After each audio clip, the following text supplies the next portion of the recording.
ஜெயலலிதா தனது போட்டியாளர்களை துன்புறுத்த சட்டத்தை பயன்படுத்த விரும்பினார். தமிழ்நாட்டில் தேர்தல் முடிவுகள் அதிமுகவுக்கு மகத்தான வெற்றியை குறிக்கும் போது ஒரு கூட்டாளியிடமிருந்து சில அறிவுரைகள் கிடைத்தது.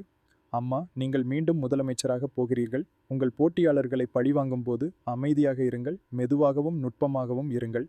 ஜெயலலிதா முதல்வராக பதவியேற்ற 15 நாட்களுக்குள் அதிமுக பழிவாங்கும் மேலாளர்கள் தங்கள் ஹிட் லிஸ்டில் குறைந்தது அரை டஜன் பேர்களை தேர்ந்தெடுத்துள்ளனர்.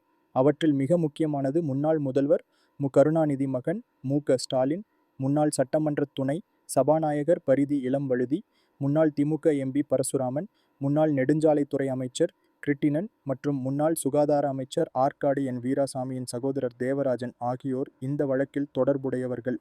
சென்னை மேயர் ஸ்டாலினுக்கும் ரேடியல்ஸ் சாலை திட்டத்திற்கு அனுமதி பெறுவதற்காக பரசுராமன் மற்றும் கிருட்டிணனுக்கு 7 கோடி ரூபாய் கமிஷன் கொடுக்க வேண்டிய கட்டாயம் ஏற்பட்டதாக ஒப்பந்ததாரர் டி.ஜி. தெய்வசிகாமணி புகார் அளித்துள்ளார்.